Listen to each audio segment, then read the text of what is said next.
Welcome to Lincoln Log, where we speak with leading historians and other officials about their stories, research, and wisdom. Expand your knowledge and indulge your curiosity here on Lincoln Log. This podcast is produced by the Abraham Lincoln Association, aiding and promoting Abraham Lincoln's life and legacy. Founded in 1908, the ALA remains the nation's oldest and largest Lincoln organization. Learn more at abrahamlincolnassociation.org.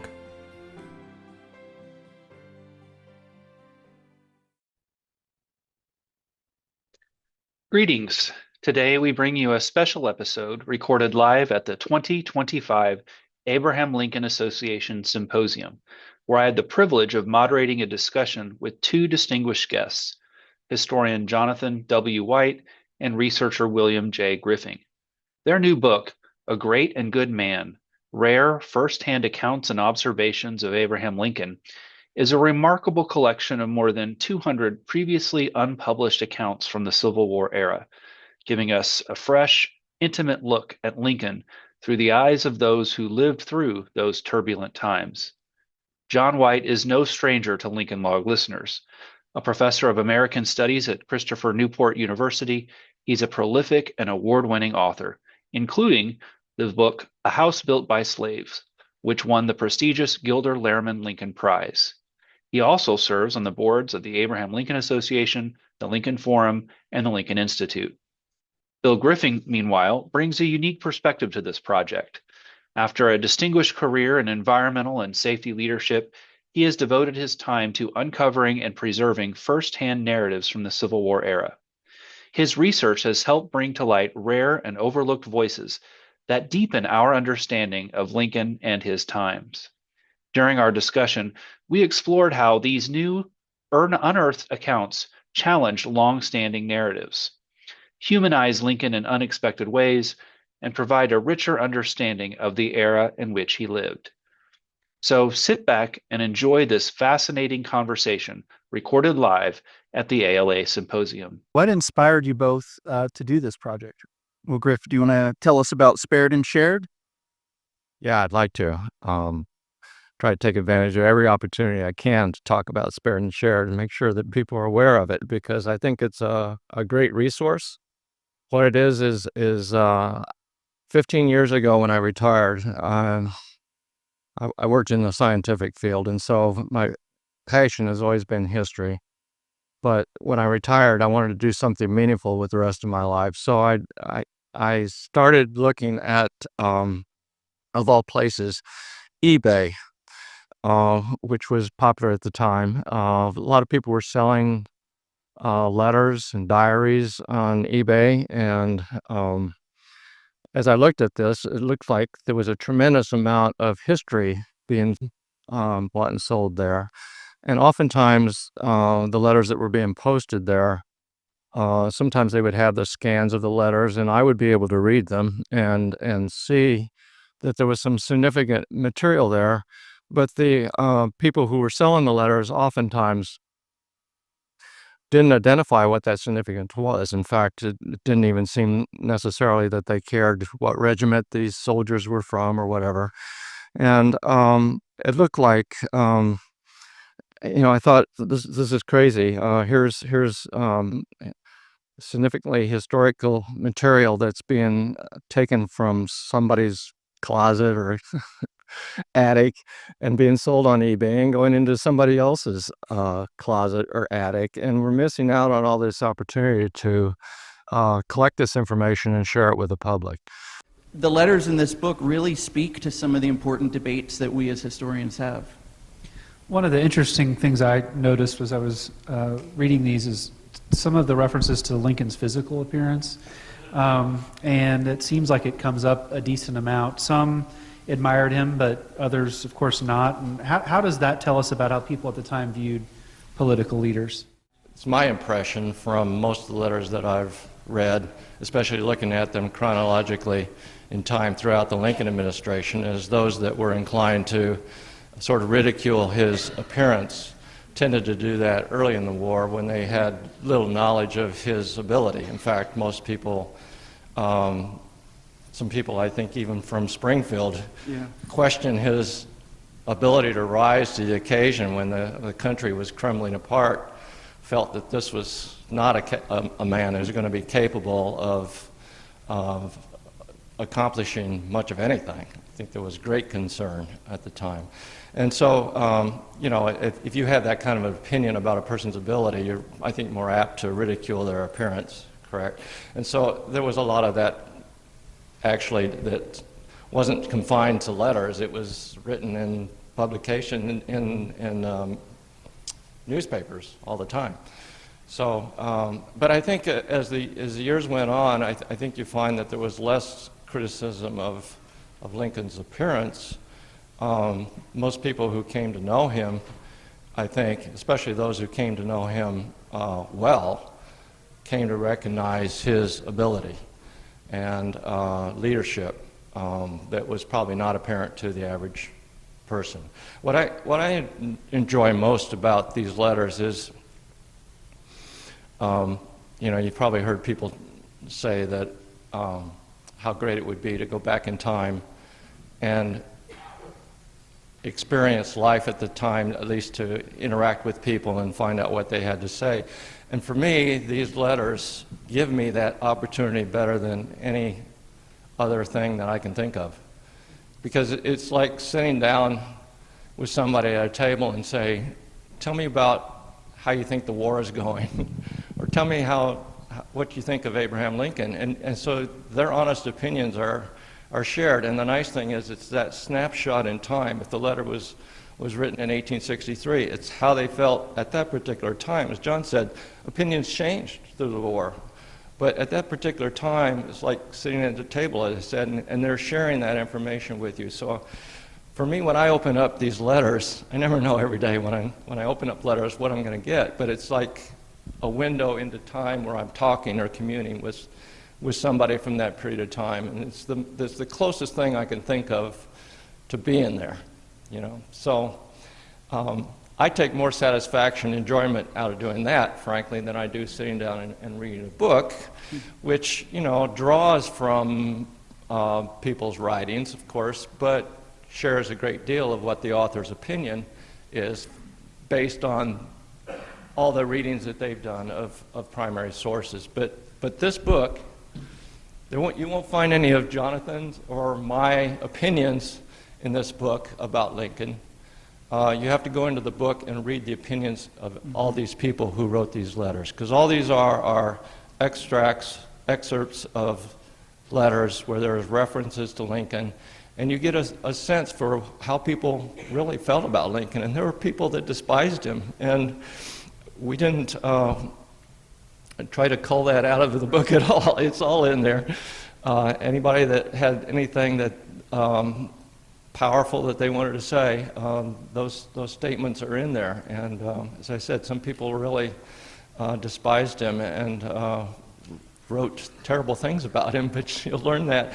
You know, we tend to, I think, when we were growing up, we heard these stories about Lincoln, and we never got much exposure to that negative side of Lincoln.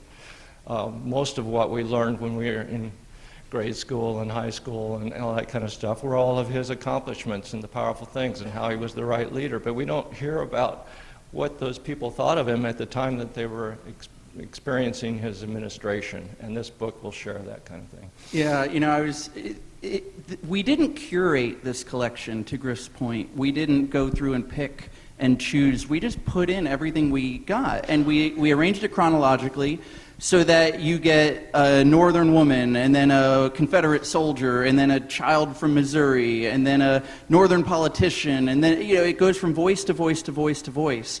And I want to read you just a little bit of the index entries for Abraham Lincoln. So there are about 15 or 20 subheadings, and the first one is appeared careworn. Another one is considered good-looking. And the next one is considered unattractive. And then it goes on from there. You know, one guy described Lincoln as looking like a shark. I don't know quite what that means. Another one said he saw him come into Congress one day, into the galleries, and said he appeared as sly as a cat. Another person said that smallpox couldn't disfigure him. I mean, Now, Michael will appreciate this. For the Mary subheadings, we have considered disloyal and physical appearance of. One person who saw Mary in New York City said well, actually, I'll read you the words. He said, "I have just come from the barracks in City Hall Park, where the volunteers were drawn up." This is May 17th, 1861. "Drawn up in line around a square space, and Mrs. Lincoln walked inside, reviewing them. But she is quite fine looking, but was, shall I tell it, oh my, painted too much." In other words, she had too much makeup on. And Griff alluded to this diary entry. It's from November 11th, 1860. And I should say, out of the book, probably about 90% of the documents are from Spared and Shared, and then we added in a few things that I had found in my research. So this is one, and this is held at the Abraham Lincoln Presidential Library. So Anna Ridgely was a young woman in Springfield. She was from a Democrat family, and her relatives in Maryland were slaveholders. So she's not a fan of Lincoln's. And writing just 5 days after the election of 1860, she wrote, "Wednesday morning we heard of Mr. Lincoln's election. We were disappointed, for we had hoped that such a man as he, without the least knowledge of state affairs, without any polish of manners, would not be sent to be the representative of this great nation. But so it is by illegal voting that he is elected our president." So she is not a fan of Lincoln. But then a few months later, Lincoln holds sort of a going away reception at his home just down the street from here. And Anna Ridgely goes to that. And let me just pull up what she wrote on that day. She said this: "We did not stay long. I had some conversation with Mrs. Lincoln. She was dressed in a pear-colored antique something, I don't know the French word, with pearls and point lace. Mr. Lincoln really looked handsome to me. His whiskers are a great improvement, and he had such a pleasant smile, I could not but admire him." I thought, what a great change in this young woman, the way she was I think she was about 18 at the time. She was a young woman. You know, she goes from thinking Lincoln is going to be a terrible leader to, you know, he grew whiskers, he looks okay now. And these are the kind of voices that we were able to bring together. And I think they just, as Griff said, they make a really powerful portrait of Lincoln and his times. You know, as an attorney, we often give far more weight to statements recounting an event when they're given right after it happened. Mm-hmm. And this book captures some interesting reactions to Lincoln's assassination in 1865. And I'm curious how you think those firsthand accounts compare to the way, certainly decades after, but even today, how we reflect on Lincoln's death. You see in these a lot of raw accounts of how people are grappling with the news. And some of them will not be surprising. You'll see people mourning, and you know, we know that many Americans mourned as though they had lost a friend or a relative. But then you see some other aspects too. There's one letter we have where a person describes being at home and their friend came over, and their friend wanted to get a rise out of the family and said something kind of celebrating the death of Lincoln. And the father of the household basically kicks this young woman out and says, "You can't be in my home if you're gonna talk that way." And you see Southerners who are grappling with Lincoln's assassination. You see soldiers, including some, and this has been known before, but this letter had never been seen before. There were soldiers in Nashville Union soldiers, I should say, not Confederates, who celebrate Lincoln's assassination. And they get arrested and they're made to wear placards that say "Assassination Sympathizer." And you can imagine what it would be like to be a Union soldier. Lincoln has just been killed, and you have to stand in front of your comrades with this sign on. And Griff found a letter of someone describing those guys having to stand there and the effect, the moral effect that it had on soldiers who saw it. Can you? And we have the picture of that as well. There's a photograph that is in a private collection that we got permission to use that shows men, and that's a great point. I think we have about 40 or 50 images in the book, and we wanted the images to kind of put faces to some of the stories and anecdotes we tell. Can you tell about your relative who described going to the theater? Oh, yes. What he's referring to is, I was telling that even in my own family, which was Here it is, if you want it. oh, okay. Yeah, you have to recognize that I came from a long line of Methodist ministers, and so there was a philosophy in the family of not going to the theater, not going to dances, and that kind of thing.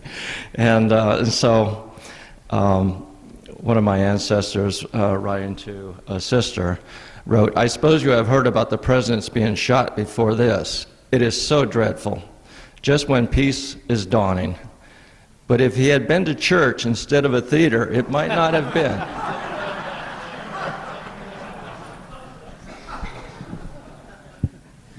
Well, this kind of gets to my next question. The book does such a great job, I think, of preserving the original language, even the original spelling from the 19th century. Why do you guys think it's important to maintain these elements rather than modernizing the text for modern English?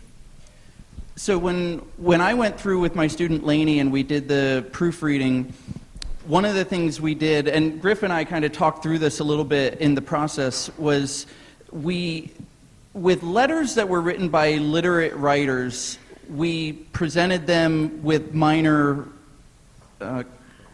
editorial interventions to clean things up. And so that these were writers who were well educated, they generally used correct spelling and punctuation, and so we conveyed them in that sort of way so that readers wouldn't have a hard time reading them. But then there are a number of semi-literate writers as well. And in those cases, I believe, and I've edited a lot of letters by black writers from the 19th century, you often get a sense of how a person probably spoke, because if they weren't good at spelling, then they spelled words phonetically. And so with semi-literate writers, we retained the original spellings as much as possible. Where necessary, we inserted what we believe they meant with a correctly spelled word in brackets. And then many of these semi-literate writers use no punctuation, so we followed what the Freedmen and Southern Society Project did with their many volumes of slavery and emancipation during the Civil War, which is where you believe there should have been a period, you put 5 blank spaces, and that allows the reader to kind of go through without being overwhelmed by a run-on sentence that runs for 2 pages or something. And I think when you read those, you really can hear the voice of these writers, because they're writing how they hear the words themselves. Yeah, this is probably an opportunity for me to mention that the reason that had to be edited or changed when the book was done is because when I publish them, letters on Spared and Shared, I will make editorial corrections for spelling. I'll add punctuation necessary. The reason I did this, and I have to go all the way back to 15 years ago when I started, is I felt for people to actually understand the letters that I needed to do that, and because some, as you said, were semi-literate. And I also, because I wanted people to be able to find these letters, if you misspell everything and put it on the internet, the internet little GoBot or whatever it is that goes through and looks for things won't find it. You can't misspell Nashville and then type in Nashville and expect to find these letters if it's misspelled.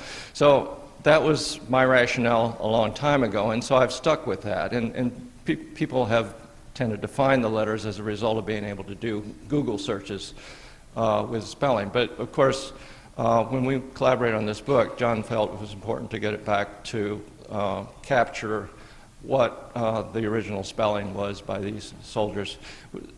And the thing that I did when I published on Spared and Shared, even though I corrected the spelling, is I've always made it a policy of posting the actual scanned letter with my posting so that people could look at the original handwriting, not only to verify that I've transcribed it correctly, but to gauge some level of understanding of the person's education, et cetera. So. And along those lines, I just want to say, for the historians in the room, you really should use this resource and cite this resource. Include it in your footnotes so that other scholars can find it too and look at these original letters. I've heard some references here that I can't help but think about today's times, right? Illegal voting, and obviously it's a very divisive time. What do you think the letters reveal about the divisions of Lincoln's time that could resonate or do resonate with today's America? I think one of the things that many of us in this room know, but my students often don't, is that Lincoln was hated in his time. You know, when my students think about Lincoln, if they think about him at all, they think of either the guy on the Lincoln Memorial or the $5 bill or the penny, not for much longer, but at least for now. And they think about this person who's larger than life, who must have just been beloved. In the same way that I think a lot of Americans think about like the American founders as this unit who must have just thought the same thing and worked together to create the Declaration and the Constitution.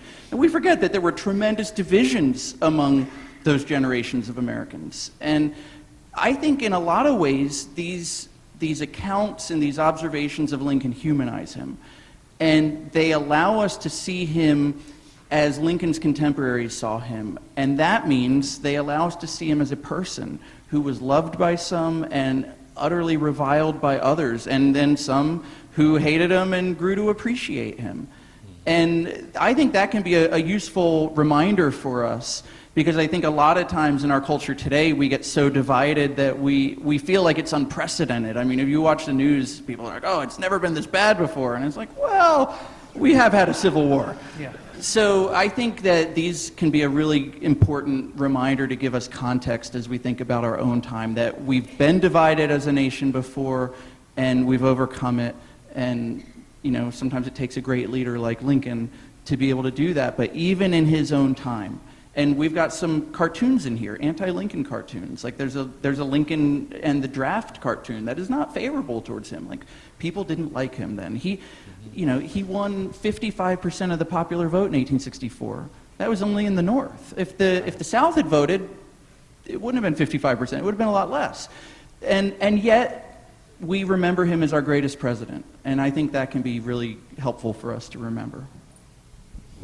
I can't add any more to that. It's a perfect answer. What he said. So may I just make a comment? In Springfield, Lincoln I don't think you're going to be audible on the recording, so Yeah. maybe save it for the And Q&A later. And I will say, yeah, everybody be sure you stick around, because Michael Burlingham is going to do a wonderful Q&A with all of our speakers today later. If Lincoln could read the letters in your book today, what do you think his reaction would be? I can say something, but if you want to go first. Well,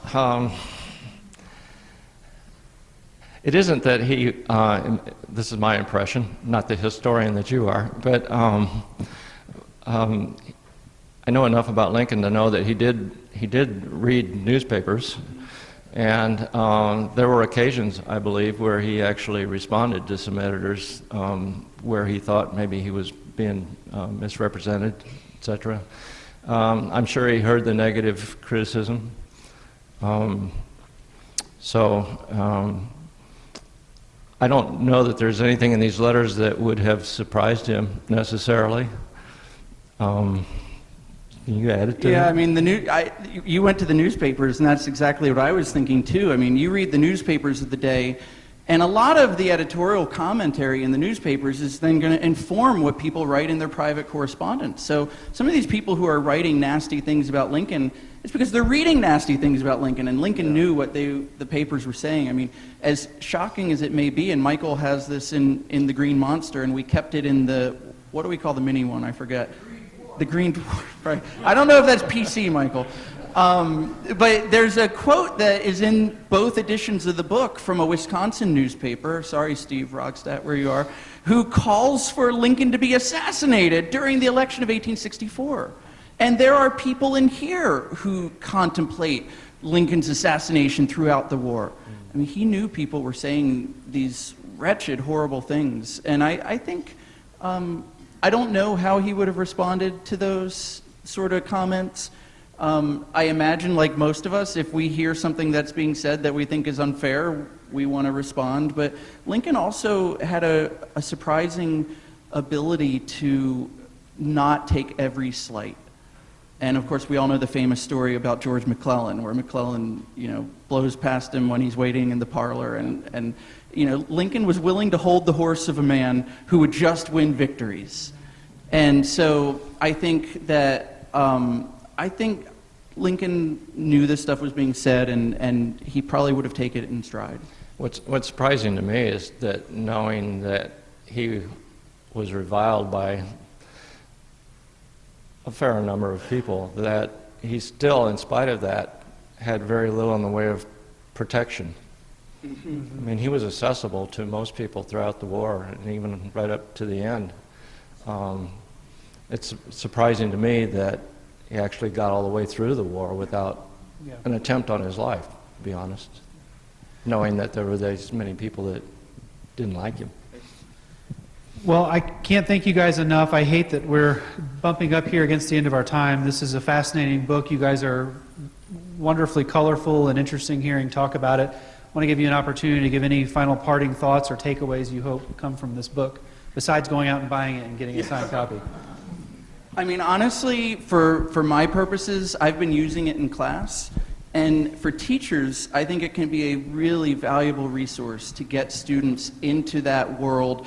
And most of the quotes in the book range from 2 or 3 lines to maybe half a page, so they're digestible. And it's the kind of book that you can pick up and read a little bit of. And I'm using it in my classes. Actually, my students and I are going to start discussing it in a week and a half. And I'm really excited to be able to get them to grapple with the real stuff of history in a way that they don't get in other types of sources. So I can't sign off without at least making a pitch, as I did to the eBay person. There's a number of people that now send me letters to transcribe as I become, since Spared and Shared is better known, people have reached out to me to share letters, and I try to take on any and all that I can. If you know of collections, private collections that have not been previously published, please get in touch with me at Spared and Shared. I'll do what I can to publish them. There are a number of book authors now that are using material from my Spared and Shared archives. They have come to realize that this is never before published fresh material that they can use for their books. And so there's been a number published in the last 2 or 3 years in that source. Okay. John and Griff, thank you guys so much for joining us today. Thank you for listening to Lincoln Log. You can subscribe to the podcast in iTunes, Spotify, or your favorite podcast app. And if you like this podcast, please consider rating it on iTunes and leaving a review. This helps other people find the show.